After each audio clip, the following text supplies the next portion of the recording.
see if it connects this time, which will be exciting. Hey, welcome to Good Times the Morning After Show. My name is Roy Pogorzelski. I'm your host of this show. It's kind of like my show, my concept. I thought it would be great to interview local comedians or fans of comedy. We started our club Good Times on January 5th. It's been great because I get to in between shows talk to some of the comics at the intermission time, but I also get to sit down here on a Sunday morning, have a beer, and interview a comic. Today it's very special. We got Carlsberg here, sponsored by Auto Boom, an awesome show on Jess FM with Ali Hewitt and Jason Bellamy. So make sure to go check out that show on Jess FM. And thanks again, guys, for sponsoring our beer this week. I also have a special guest, a funny comedian, Liam Connel. He's new on the scene. He's learning. He's growing. So it's kind of cool to have that interview about what inspires you about getting into comedy. Further to that, so the Good Times weekly recap. We had one heck of a crazy week here this past week. We had last night. We had Mike Pickle Damber came down, and he was amazing. He had the whole place roaring in laughter. Both shows were sold out, which was amazing to see this space so packed and so full of energy. And so it was great to have him come down here. There was a birthday party of like 55 people, which was amazing. So thanks to those folks for coming out and celebrating their birthday with us. It's awesome when we get birthday parties down here at Good Times because it's a great place to come for a bit of comedy, laugh, have those moments, and then have a beer and then move on, right? And it's always great. So the recap there too on Friday night. On Friday night here, we had the amazing comic in Newark Kidway with Tommy Malore, and I mean it wasn't as packed as we'd hoped it would be for such an incredible comic, but he was unbelievable. I know he made my gut hurt from laughter. It was pretty amazing to see Newark here. So I really appreciated that, and it was great to meet him. Like, this guy's performed at the Edinburgh Fringe Festival. He's performed for audiences of over 1,500 at the Jubilee in Calgary.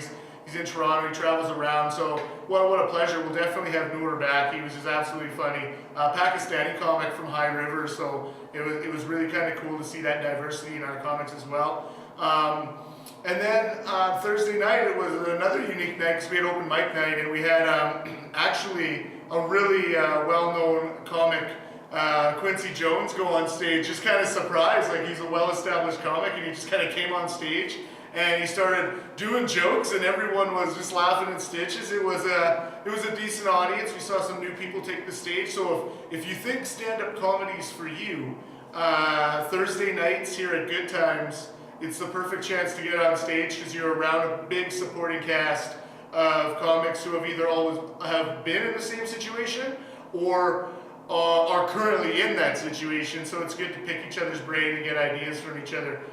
So yeah, Thursday nights are open mic nights. And so it was a good week, good weekly recap. On Sunday we had the comedy benefit to kind of kickstart the week. Amazing turnout to raise some money to support a family that tragically lost their house in a fire. So thank you, Brian Daviduke, for organizing that fundraiser. And of course, at the Good Times space, it's always great for us to give back to the community as well. Being located in the downtown here, we're really excited about those opportunities to just connect and collaborate. So that was our week. It was a little crazy. Everyone asked, how's the business going? And I always say, so far so good. I mean, we got to carry momentum. We need help with advertising, obviously. So word of mouth, sharing, posting on social media. I just want to say thank you to those that post recommendations on our page. It really means a lot to get some feedback as we continue to grow this space so that it can be a dynamic comedy space and a place and a hub for comedians to work their craft. So without further ado, I'd like to introduce my next guest on Good Times the Morning After Show. He's new to the scene. He just started comedy, I think, within months and months ago. And I met him here at Good Times when he was helping us with our soft launch openings, coming on stage to work craft. And so it's my pleasure to introduce Liam Connel, everybody. Liam Connel. Hey, thanks, Liam, grab a seat. Thank you. And again, Auto Boom. This was Liam's request, was Carlsberg. Yeah. Yes. Yeah, so right. thank you, Auto Boom. You've made Liam's dream come true. Yeah, no, I'm super happy. Secret habit after 10 a.m. beer. Yeah, Fantastic. who doesn't love a Sunday morning? Our lives are going well. That's my favorite part. Yes, that's right. You know, you pour the beer. This is the pouring of the beer before the shot. And I got different glasses this time to complement the essence of a good Danish Carlsberg. So this is just for you, Liam. Culturally big. Just a fan of big glasses. Yeah, culture. All right, there we go. We got the pour. Thank you to Autoboom. I'm very appreciative. Yeah, no kidding. Jason and Ali. So Liam, thanks for being on the show. You know, as a new comic, I guess I gotta ask, because you're kind of in the throes of doing comedy now. Like you're learning. Yeah, exactly. Yeah, it's I'm learning as much as I can. Yeah. It's a lot to take in starting off. Like you mentioned that I just started, and I just did my 10th show. I did my 10th set after the roast battle last week. Yeah. That's amazing. Yeah, 2 weeks ago. So when was your first show on stage? It was almost a year ago at this point. Yeah, so that was at the Owl's open mic. Yeah. At the last, a little over a year ago, because I did last January. And then I didn't do well. I think that's most comics. And I didn't do it again until the Owl's open mic in November. So you took some time to reflect. No, I didn't reflect at all. I just hammered home the same crappy material. Like I spent basically my whole summer just rehearsing the material and working on it, and I didn't realize it was bad because I didn't have an audience for it, right?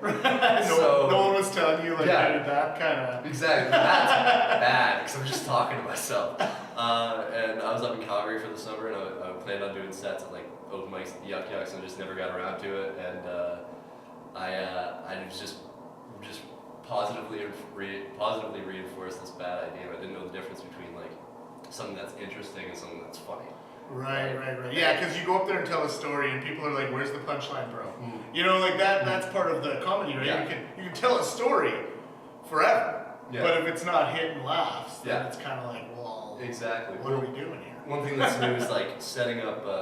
Definitely, I've learned a little bit to do it. I learned I have to do it. Is setting up punchlines within a premise, right? So you're setting up your biggest laugh of the joke, hopefully, and you have to make people laugh in between, or else this punchline's out of nowhere. Right. Yeah. And learning how to control a mood is really cool. Yeah, you don't want not that this happens. It hasn't happened here yet at Good Times, but you know, when you're out there doing comedy, you don't want to depress the mood of the room. Like that's, you know, imagine the comic coming after you when you've taken the room's vibe and just squashed it. Yeah, well, funny thing is, so my second set ever at the Owl, I did even worse than my first time. I got a heckle that got more laughs than my whole set did. It was really, really bad. So the heckling got more laughs? Yeah, there was one heckle that got way more laughs than any of my sets. I gotta bring a heckler on this show. I just want to in the mind of a heckler. People who can play, get them on here. So yeah. How that goes. But really, it was horrible. I made the audience so angry because I kind of came from, I like darker comedians who make fun of stuff that you're not supposed to. Right. Say stuff that's meant to offend, right? Kind of like Eden Rodriguez. Yeah, he says stuff to offend, but he's much better. He was here last night. He did great last night. Yeah, and I saw some pictures from that this morning. It's normal to kind of try to make that stuff funny, but it just wasn't funny the way I was doing it, right? So the whole room, I was the second last to go, and your brother, John, was headlining, and I just killed the room before he went out. The worst possible thing I do. Lunch was hosting, and he got one of the biggest laughs of the night by coming up and just being like, "What a douchebag!" Right after he came up, and I was just like, "Wow, man, I might not be good at this." You know, things are going well when the host calls you a douchebag, and it gets a massive. Yeah, exactly. But I mean, that's part of learning. Let me ask you a question then. What made you think that this was for you? What made you? Because going on stage, everyone thinks they can do it, and then you do it, and then you continue to do it, and then you really love it. What made you have the desire to tell comedy? I've wanted to, I've thought it'd be fun to do for a really long time, And then my friend, another local comic Johnny Rompain, he did it at the Owl. He said it went really, really well. It was a lot of fun. I was like, well, I might as well go with you sometime. And I started writing a little bit of material, the kind of during the holidays before I went up. And but I gave it a shot and it went terribly. But you know, it was really cool and I learned a lot just from that set. And I kind of just you know, my whole life I've wanted to make people laugh, right? Which is something I talk about on stage a little bit. And it's quite true. Like my whole life, whether it was like when I was a kid, I did a bunch of impressions. Right. Said some like crazy stuff a kid would say just because I knew it would get people to laugh at me. I thought that was it made me feel good to make other people happy. Right. And I think that's why most people get off. Of course, yeah. Because they get awful. They get the high of the laughter. Yeah, that and a horrible starving for attention that all this happens. And it's really, really cool to be able to do that outside of like say a party or just hanging out with friends and people that know you. You're making complete strangers laugh hysterically is a really good feeling. And then since I've started, I've really enjoyed the process of writing. Right. Because I've gotten into this. After all these sets in this past like month of doing a ton of stand-up, a ton of sets. I've gotten into a groove where I have like 5 minutes that I'm fairly confident will stay with me until I throw out all the material. Right. So you've got your sets. Yeah. So I'm in a spot where I need to write more. Again, which is really, really fun.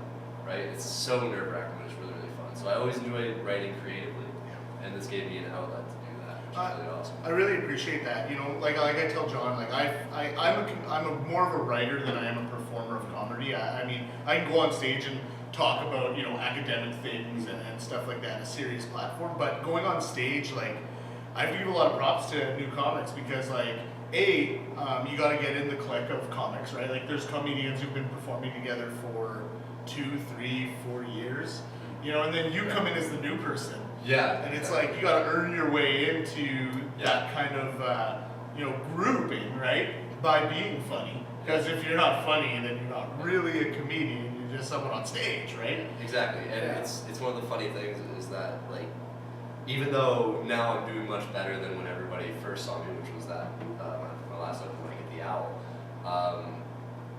The go-to joke, here's a little bit of backstage info for you guys. In the green room, one of the funniest jokes you can make is just say I'm not funny.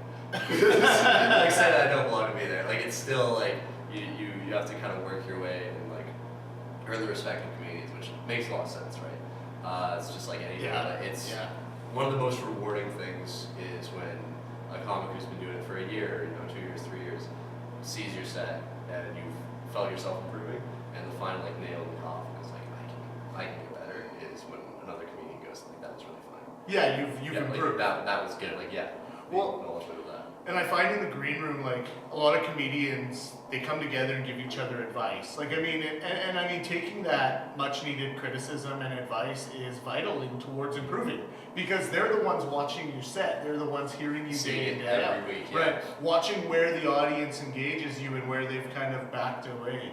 You know, and I think, like, that green room chatter is kind of like, once you develop those relationships, you can have that honest dialogue. You can improve yourself. You know, and I think I've seen you since December as well, and I have to say you've improved quite a bit. Yeah. You know, from that early moment, right? Let me ask you this then. You know, like every comedian, you know, I think they have someone that inspires them. And I asked this to Lakshjeet last episode, and he said it was Russell Peters. Oh, that makes a lot of sense. Yeah. I mean, funny comedian. And so tell me, who inspires you? Like, what's the comic that makes you like laugh? A comic that makes me laugh more than any other is 100% Joe Rogan. Joe Rogan. I'm a huge fan of Joe Rogan. I can say that like his ability to take like a really strange concept that nobody's really thought about from his angle is really cool. Like I find it's really interesting because he takes these really deeper, complex thoughts that aren't funny, and he makes them funny. Right.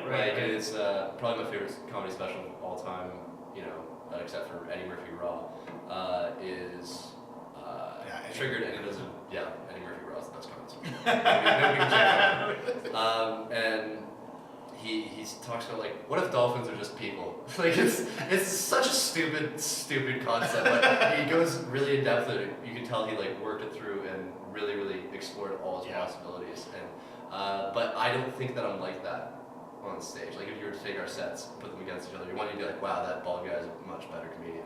And it's obviously that he's been doing it for a lot longer, but you wouldn't make comparisons. One comedian that I've found myself really identifying with as far as how I perform and how I write my material is Daniel Sloss. And I don't know if you've seen, he has a double special on Netflix. I've never seen a Daniel Sloss, no. He has a double special on Netflix. He's a UK comedian. And in the first one, he's really good at controlling the mood of a room and really like expanding on the emotional spectrum that's supposed to be at a comedy show. Right, like kind of like Amber does, I guess. Yeah. Yeah, he like controls the room. It's amazing. Yeah, so he'll like especially on that first special that's on Netflix, he like really brings the mood into a really sad, depressive state, right? And when I talk about my life, I do that. I try to do that on stage because it makes I like to think that it makes me more real as a person. Yeah. But it also really elevates the high in comparison, right? Well, I like the one like when you go on stage, you always talk about having like you're a tall guy with a small penis. Yeah. Man.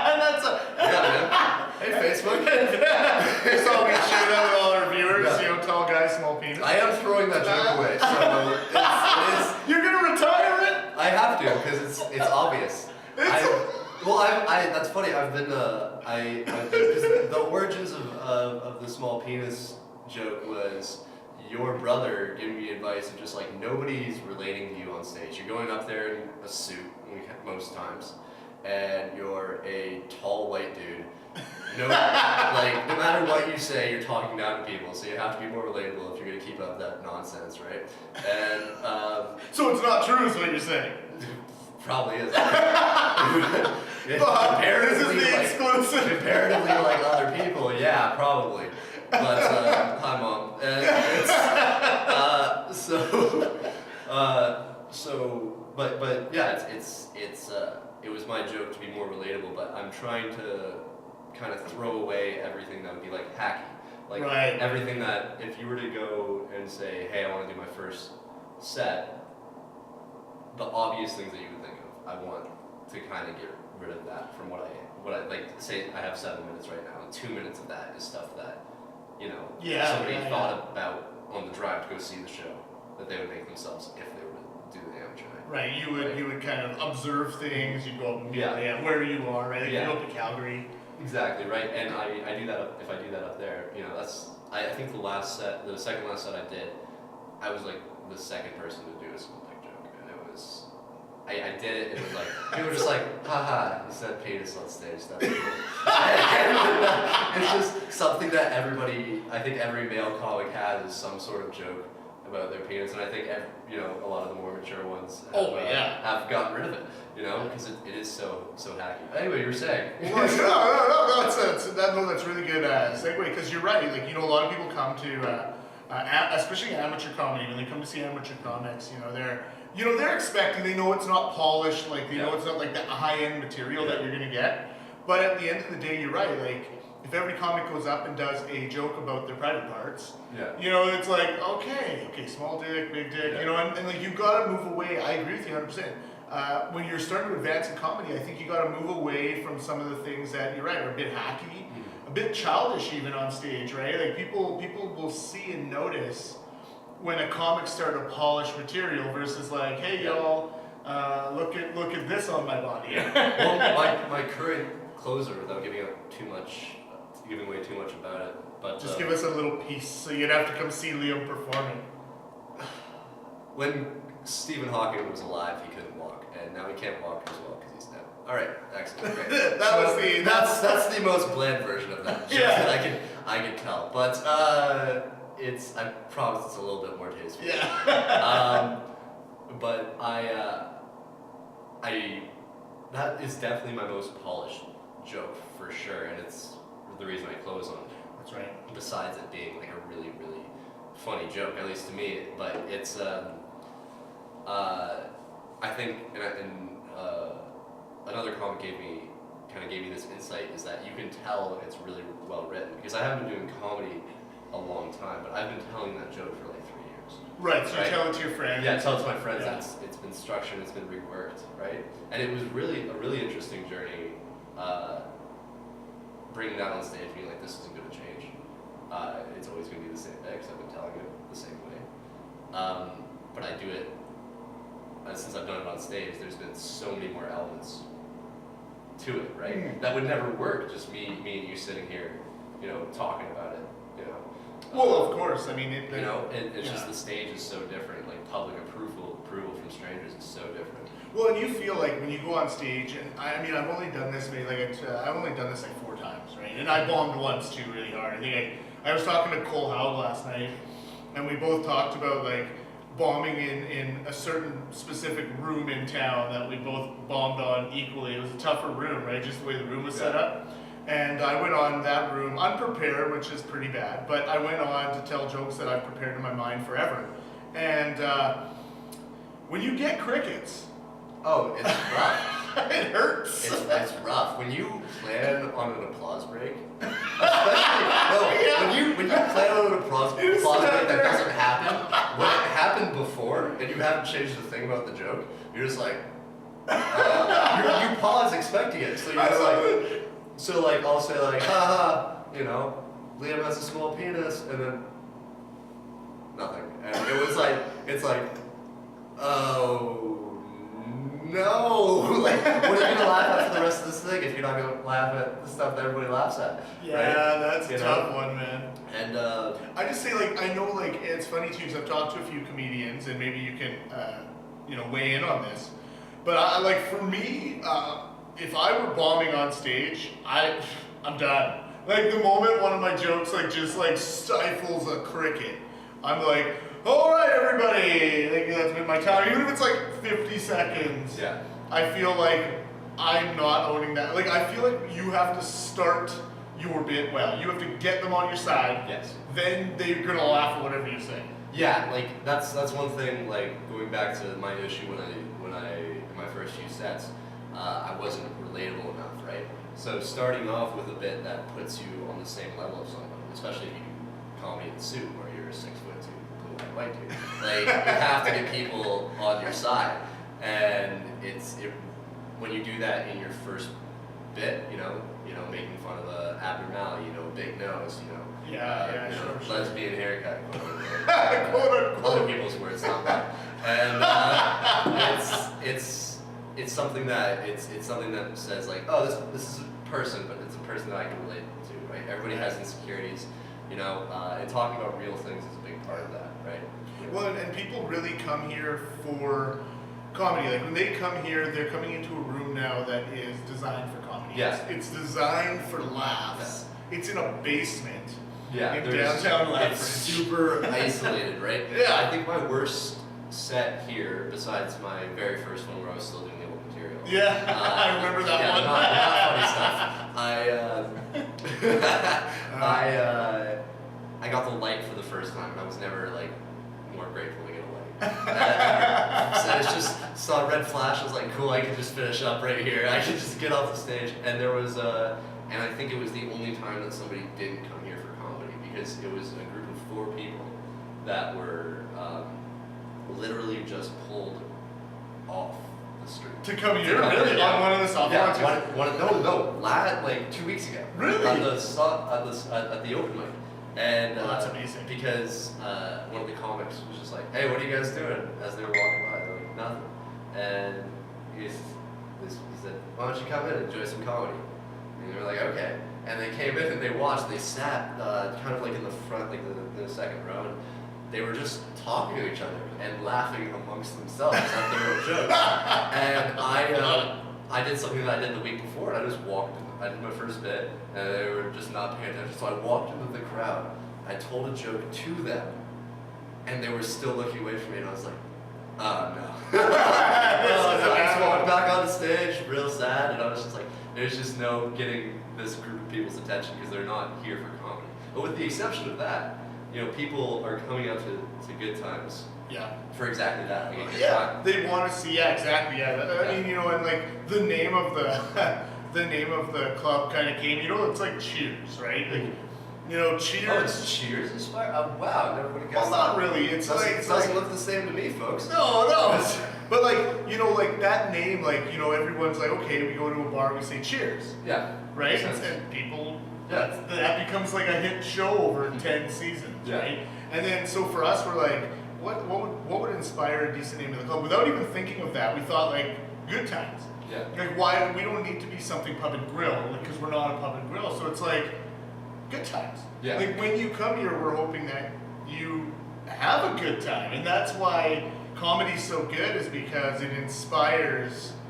I think people like understand the courageousness of going on stage. They have to. And Yeah. I think one of the things about people who will heckle throughout an entire show, and this can be dependent on inebriation or just no awareness of it, is just not understanding how terrifying it can be up there. And especially to get heckled, especially Yeah. for a newer comic. Like I'm not Lux, right? I can't just like fire back responses. Like Yeah, I yeah. haven't had that much of an experience with it, right? So I'm lucky enough to not get any really bad hecklers that are just consistent throughout the show and not working with or actually working against me. Yeah. Right? Because I don't have that experience. But it's great. But anyway, yeah, the name of the club, I was gonna say something about that. It's so obvious Yeah. that when Without a John doubt. told me the name of the club when it first opened, we were doing the open house here, and we were looking around when everything was covered in sawdust and still smelled like paint fumes. And I think it was literally the day after it just got painted. Yeah, it was Yeah, a no. wild smell, man. Yeah, no, you don't need legalization to get high. Just hang out, good times during the soft After a open. while Yeah, and painting. it's just so many fumes, and but it seems so obvious that I had to look it up that there wasn't like a chain of Good Times comedy clubs. Like Yeah. they come up with Yuck Yucks before Good Times. Like that sounds ridiculous. that's so crazy, But it's Yeah. such a good name. That Yeah, well, and I was kind of shocked that the name was still available. We didn't think that it would ever be available, but it was, and here it is and stuff. did like you have any that. backup names? No. I mean, I No? guess we would have went to Great Times, Great Times. Super Times, Fantastic Times. Could you imagine? Yeah, all of them? simile times. Excellent Times. Yeah. Decent Times would have been the Decent final. times would be Like, so you're coming in for decent time. be the worst. We are not promising Sorry. more. We're promising you a decent time. That actually would be really. I think our second, like our brother or sister chain will be Decent Time. Decent times. Yeah. Yeah, don't- That'll just be your whole like just amateur comedy Just club. Yeah. said it exactly. Our amateur. This will be Yeah. the pro stage. Exactly. And the amateur stage will be Just be in people that from Decent hallway to where the Good. bathrooms are. Just set up a little platform there at the end. Oh man, I love it. Well, okay, and that's all great. So I did have kind of another question for you in wrapping up because Liam, like being part of this, and the reason why we're doing this too is because we want to bring comedy to a larger clientele. We want, everyone goes to bigger cities. You go to New York, you go to these things. What do? I mean, going and checking out a comedy show is kind of a big deal. Yeah. And we thought to ourselves, like, man, if we could bring some like really unique and funny comics on stage for people to kind of enjoy this art form, it would really kind of help build the downtown and help build a culture of humor in our city.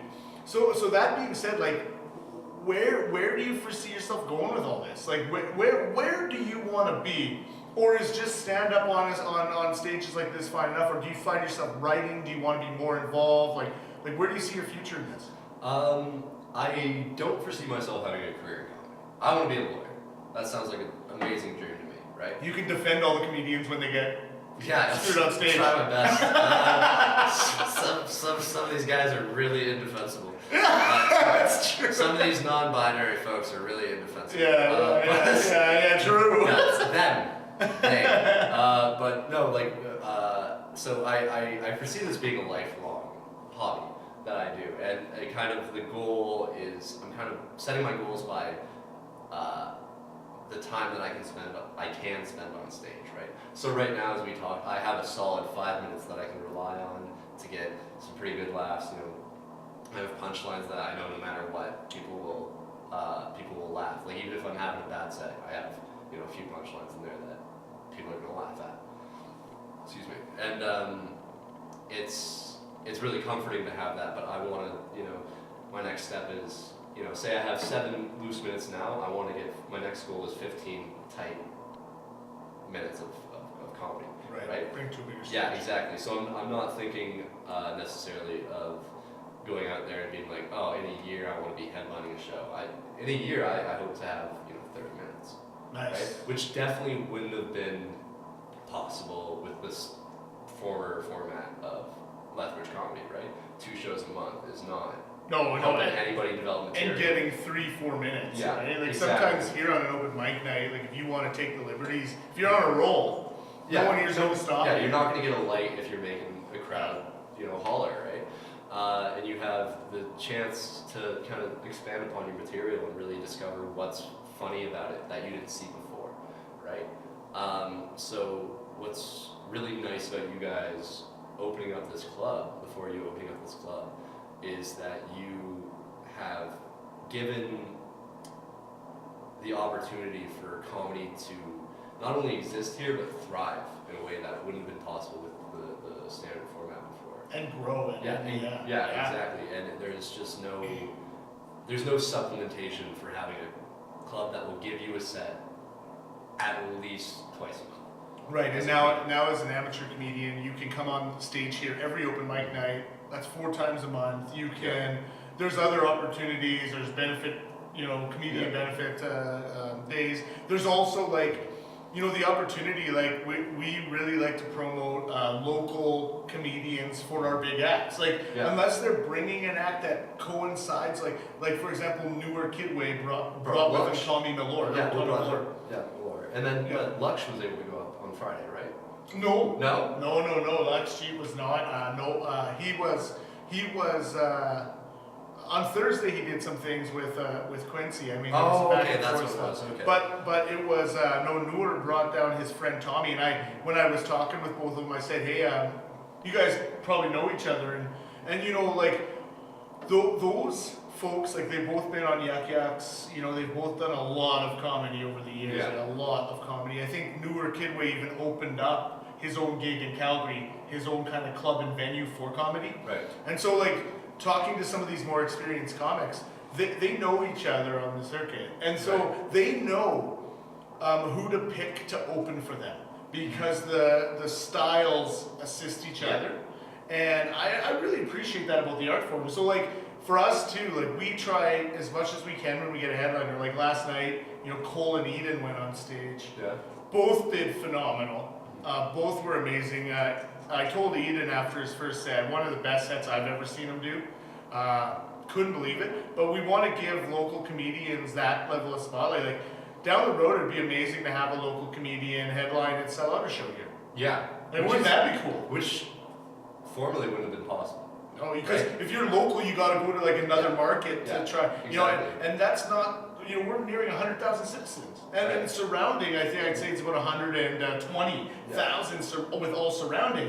And I'm sitting here going like, man, we can do this. You know, as a Lethbridge community, we can bring a local comedian to headline and sell this room out. Yeah. Because they've got 45 minutes of good material. That they were allowed to build up and build a fan base. That's right.